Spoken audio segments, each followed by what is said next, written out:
And we've had just great conversations about it. She teases me about having celebrity crushes on women and that I'm also partially gay. I'm not, but she loves teasing about it. My female celebrity crushes are Blake Lively, Kelly Clarkson, Emily Blunt. They're just beautiful. I can't help but admire them. But it would only go that far. I'm definitely heterosexual, not interested in, not that close.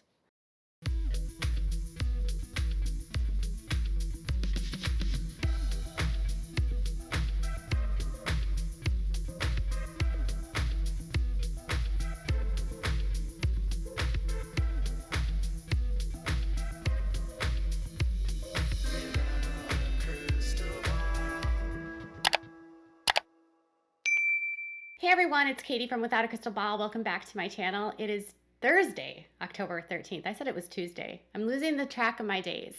I hope you're all having a wonderful day. So I'm getting a little late started here, but I hope all of you have been enjoying the content on the channel this week. It's been pretty busy. Sister Wives is in full swing. Did you know Little People Big World is coming back? Are you interested in the divide that's happening? And apparently Tori and Zach are not wanting Karen to meet the baby. Oh my gosh. This is actually going to be about Sister Wives, but I will be bringing back some Little People Big World updates as we go into the new season, just FYI. So there's been a series of clips that have come out for Sunday's episode. This new clip is actually about Christine Brown talking about her girl crushes that she has, celebrity girl crushes.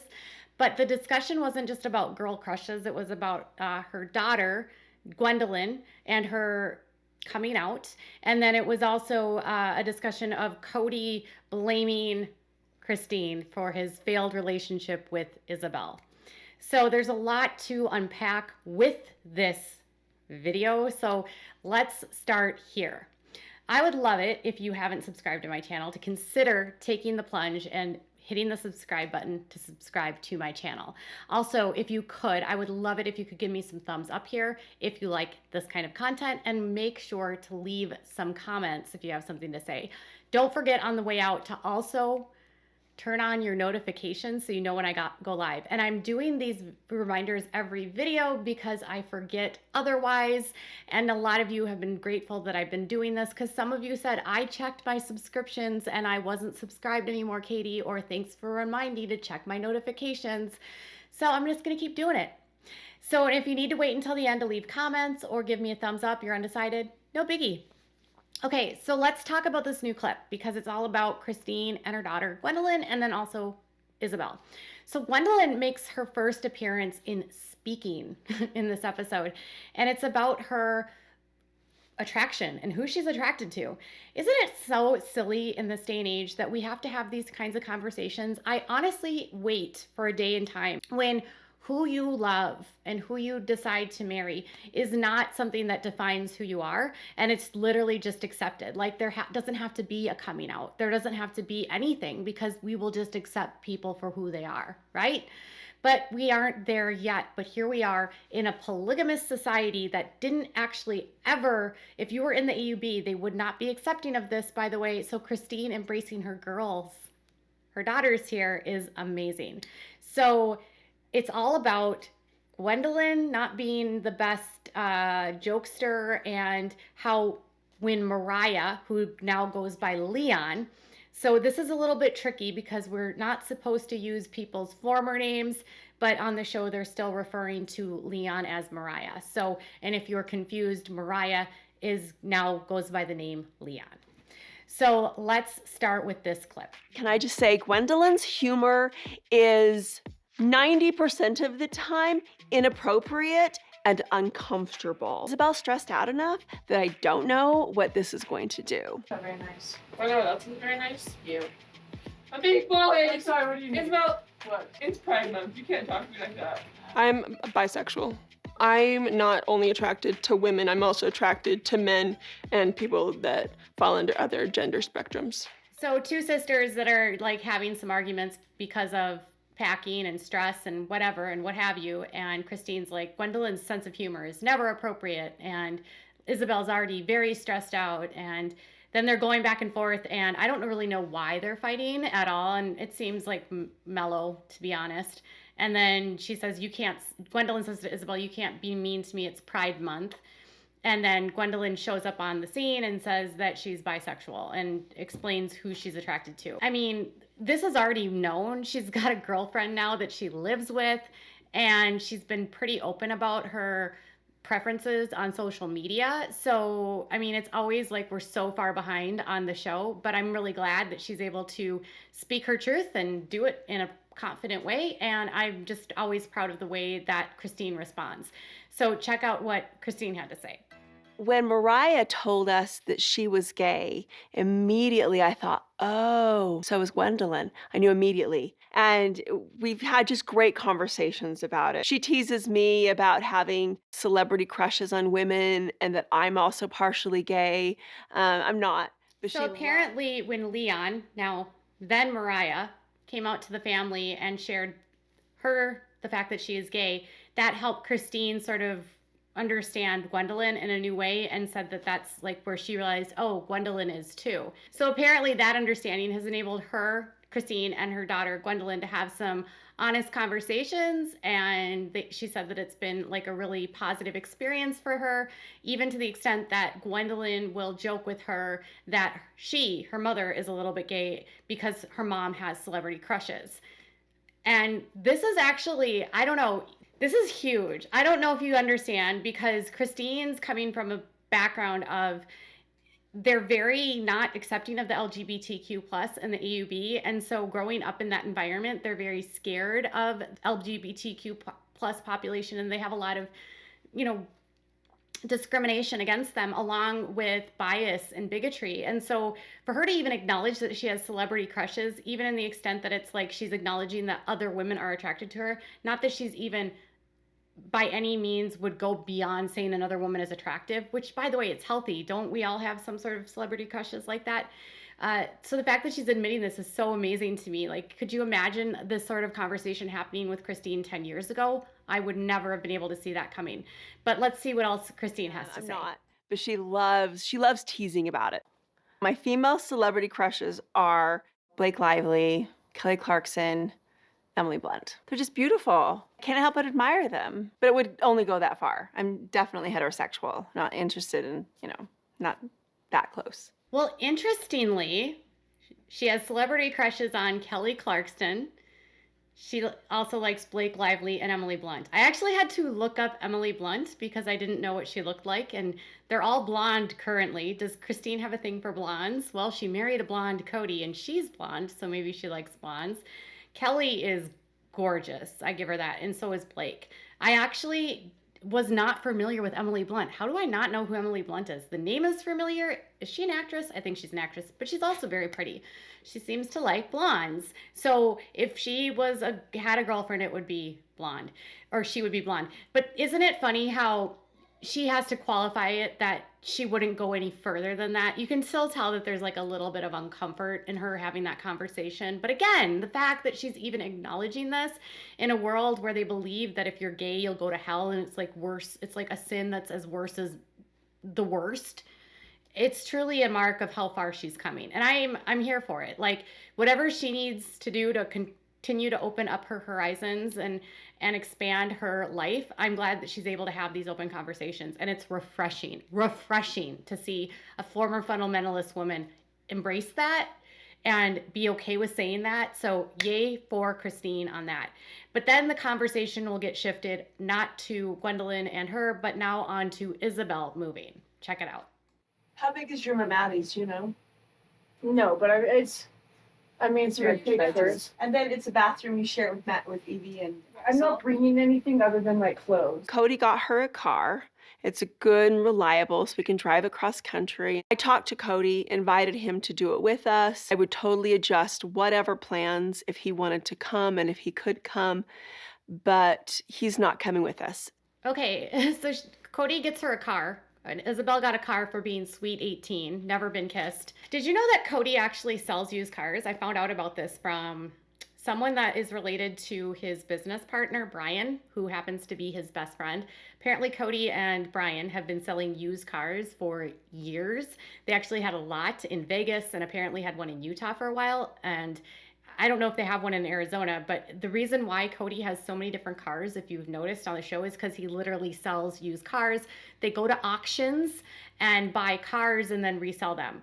What is it with these fundamentalists and selling cars? I was like, does he have more in common with Josh Duggar than we think? Okay, I'm not going to go there.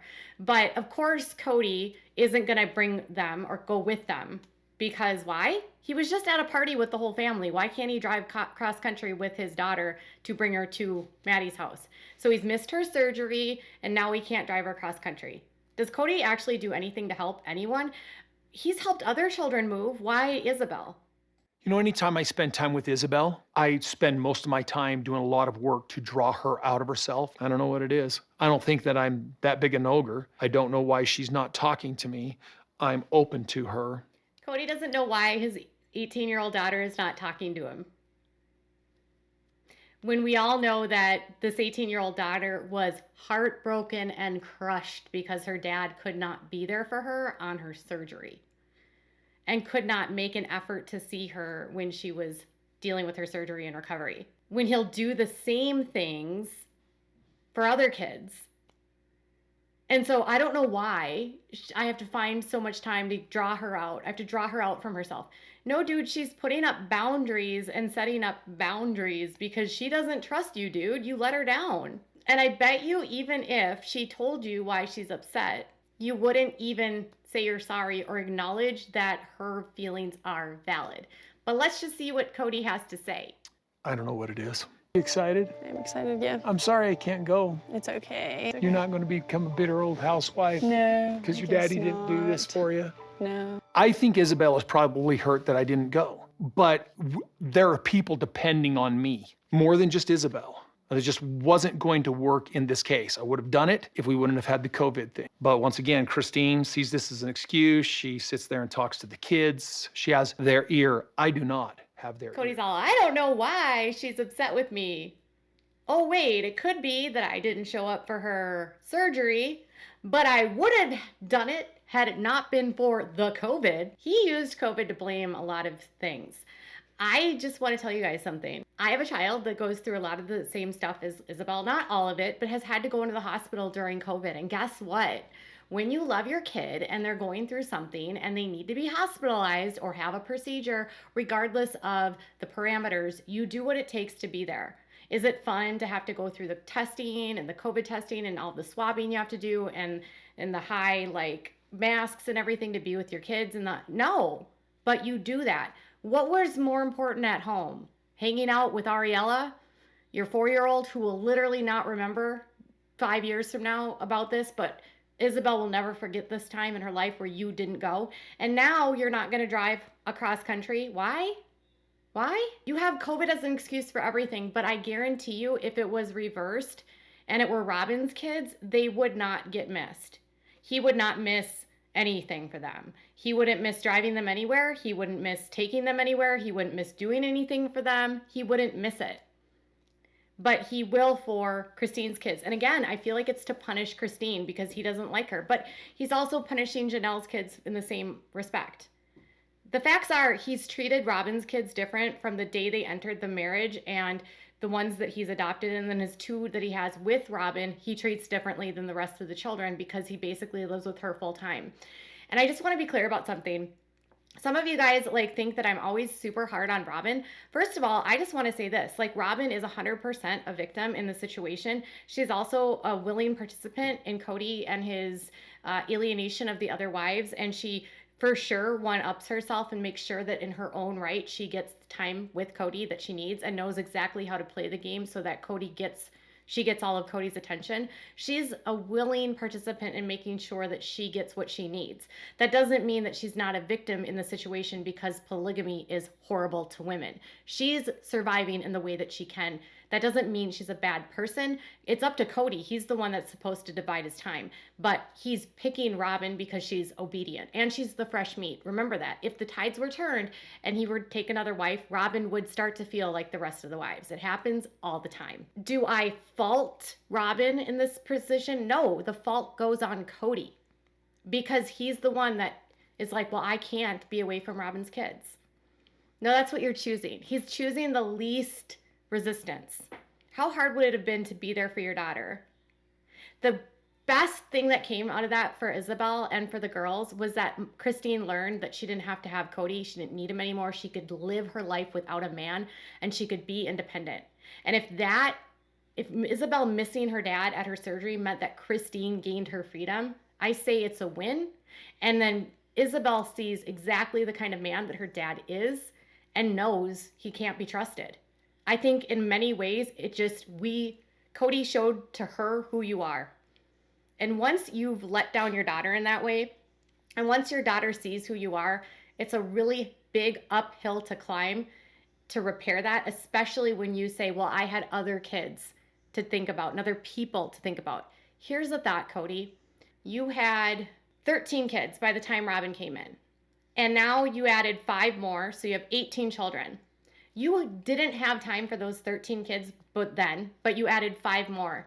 You couldn't afford those kids before, but you added 5 more.